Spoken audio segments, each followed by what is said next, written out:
is my story. Excellent. Thank you, Pixie, for being with us today. It's really a privilege and an honor.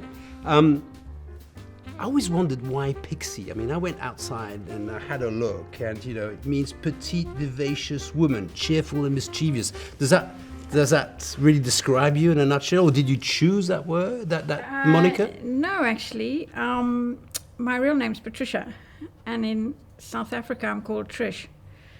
But my ex-husband decided I should be Pixie. And you have been Pixie ever since? Ever since, yes. Ever since you arrived in Hong Kong back in 1969? Even before that. Before that? In 68, in England. Mm-hmm. Yeah. And then Hong Kong, 1969? 1969, at the end of 1969 I arrived.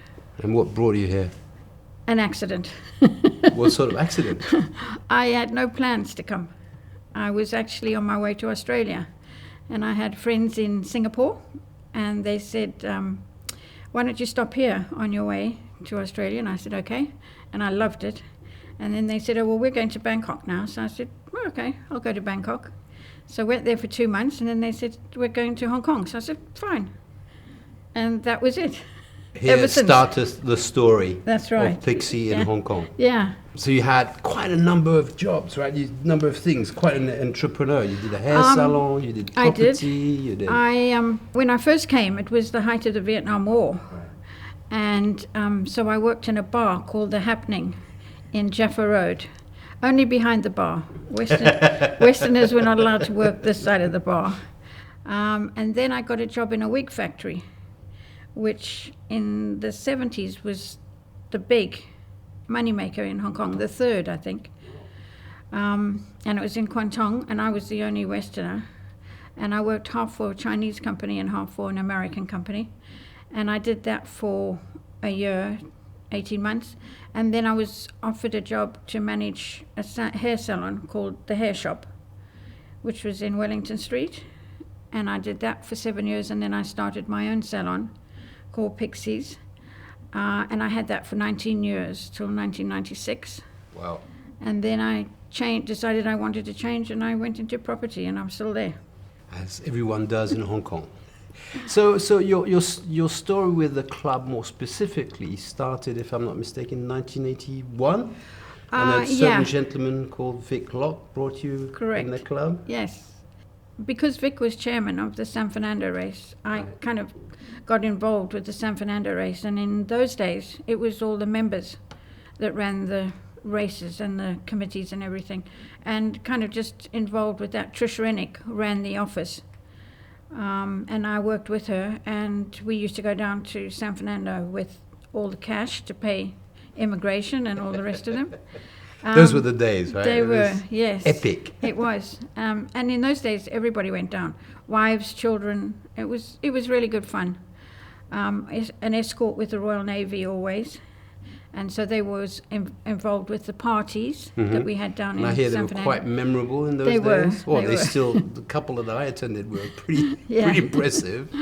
Mount Gay rum parties, they were. Although in the Philippines, we had the Filipino rum. But yes.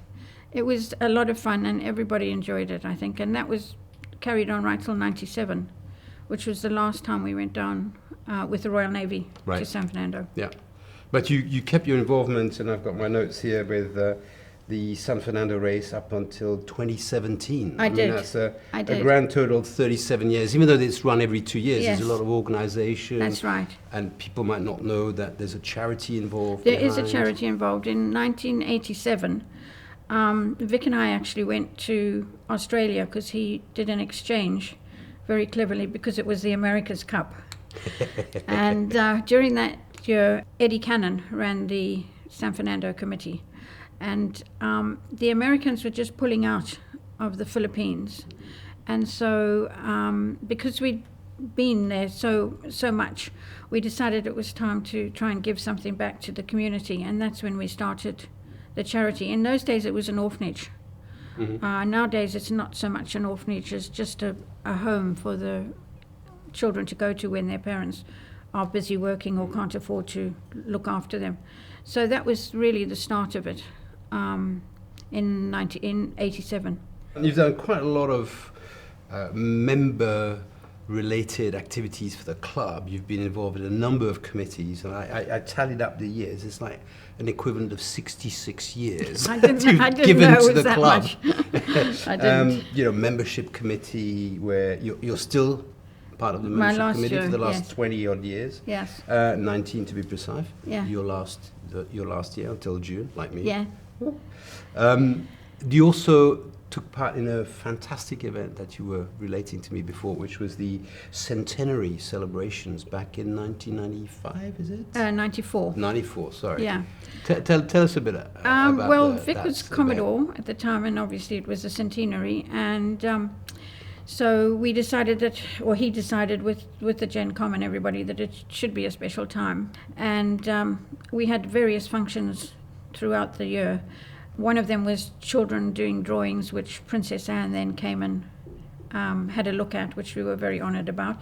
And also we had a ball, which was on the 31st of May, I think. Yeah. Which we ended up by having in the convention centre because we were worried about the weather. Started here with drinks in the circle, Yeah. and then the Navy took us by boat to the convention centre, and we had the ball there, which we had Roberta Flack playing for us.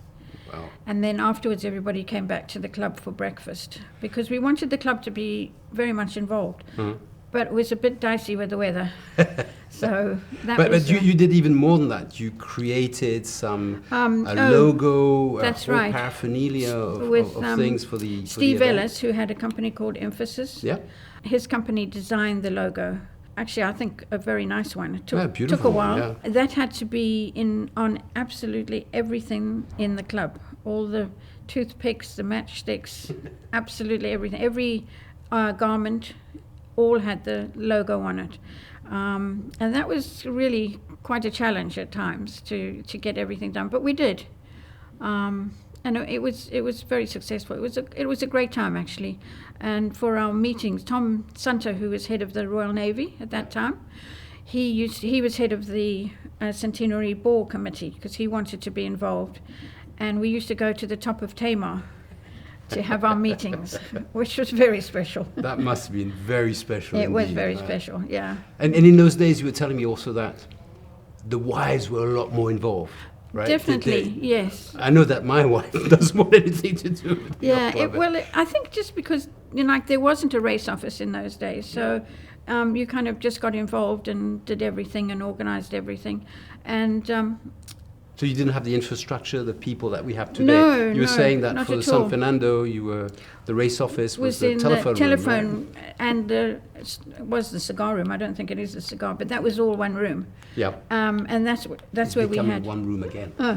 That's where we had the race office, Yeah. which Trish Rennick, as I said, ran it, and I think Barbara Gudgeon helped her at times, and everybody sort of knew it was there. They'd come in and collect all their things and handle. And again, it was only faxes, so you had to kind of do things yourself. No emails or anything like that. But yeah, it was fantastic, and at times we had up to 60 boats in the San Fernando race. It's quite a big event in those Yeah, days. I it mean, was. You're saying, the late 80s, early 90s were a bit the heydays of sailing in Hong Kong with big boats, offshore boats. Yeah, it was a really fun time. I'm sure if you talk to anybody who sailed around that time, we had a lot of fun. We used to go up to Hebe Haven or to Shelter Cove on a Saturday night and then have a big party up there and then race the next day and then raft up afterwards. We always rafted up afterwards. And you'd have probably about 40 boats in a raft with one anchor down. And it was really good fun. It was really good fun, I have Enough to to say. give the Marine Police some cold sweat. I would think so, yes. But they kind of didn't bother us too much. It was all right. It's quite interesting what you're talking about, the involvement of wives and women in the club in those days, because you joined, if I'm not mistaken, as a lady subscriber. I did. Right? Yeah. Which is something that was introduced in the mid-30s. Yes, I think they wanted to have more ladies in the club. That was why. So they made it more attractive. Yes. It was cheaper to come in. Yeah. And I think, again, around Vic Locke's Commodore-ship, around 90s, well, maybe it was David's Kong afterwards, I don't know. I don't remember that, I have to say, but I do remember going straight to, because I'd been on committee, so it was, again, because it was more or less the same criteria as now. You have to have sailed and been on committees, and I'd done that. So I think I was the second. I think Susie Sayer might have been the first, and I was the second, I think, to become a full member. What about Pat Losby? I don't know, to be honest with you. Because she's quite a well-known individual absolutely, in the club, yes, and you definitely. actually met her. And A had lot. chat. Oh, yes. What sort of she was lady was she? A wonderful lady. Yeah. A wonderful lady. Yes, very, very interesting. In what sense was she? Interesting because of the times that she'd been here, and she was very involved in the sailing. So she was more dragons than anything else. The drink Hui Long is named after her. Yep. So I didn't know her that on so much on the sailing side, because I was always in a big boat as it happened. But she was always around, and I remember when we had Chris Patton, and because we used to entertain them once in a while, as when you're Commodore, that was part of the deal. And I remember her coming for dinner and talking to his wife, particularly, who was Russian. Right. And lovely lady, Yeah, very highly thought with of. Interesting story, absolutely. The family. Yeah. So quite a colourful lady. She was definitely. She definitely was. Didn't stand any nonsense. But you've had the opportunity, maybe as part of your membership committee days, to see some colourful people walking in and pretending to. Any little stories you want to share? I think not. I remember being nervous when I could see this elderly gentleman every day sitting in front of the main bar outside, having a cigar and a glass of white wine, and I hadn't been formally introduced, and I knew he was someone rather important in the club, but I had no idea. So yeah, I think Vic really enjoyed being Vice Commodore and Commodore, but I think like most Commodores, they're really glad when the end comes, and because it's very time consuming. So you said he rose to prominence immediately, right? He didn't go through the normal. No, he had been on had been on Gen Com at one stage, but he was not on Gen Com when he was made Vice Commodore for various reasons, I understand. So what happened? How did he arrive I think you need to check, but I think Frank Pong asked him to become Vice Commodore because he only stayed for 1 year, I think, as Commodore. And then, because he'd only been on for 1 year, I think Gen Com decided they needed somebody who was a bit more experienced in Gen Com. And Graham Jackson had already been a Commodore, if I remember rightly. And he came in for 2 years, and then Vic took over from him after the 2 years.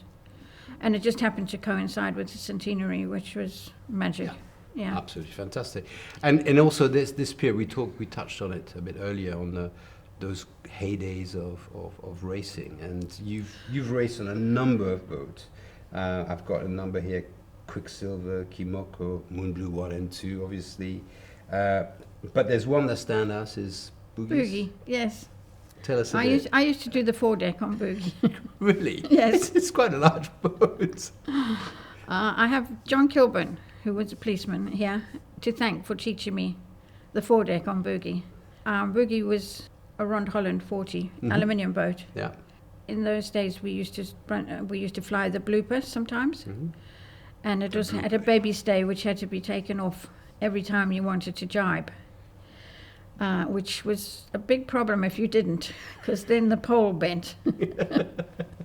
It was really good fun. Vic took her down to King's Cup once. He did the Vietnam race on Moonblue, so she didn't go down there, but she did a lot of racing. And when he bought her, was supposed to have been a Singapore Admiral's Cup boat. All right. Okay. And he bought her in Singapore, and from a guy called Dave Riley, who'd sailed her to Singapore. I'm not quite sure how she got to be in Singapore, but he hadn't touched her since she arrived in Singapore. So it was then brought up to Hong Kong, and I think Vic bought half a share to start off with.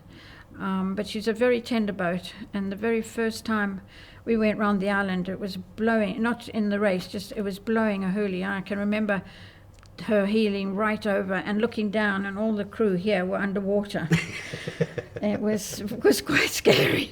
We're talking about how the club has evolved, and you mentioned that you used to have fantastic parties. We did. And you mentioned especially the gun gun room. room. Yeah. The gun room was really, really special, I have to say.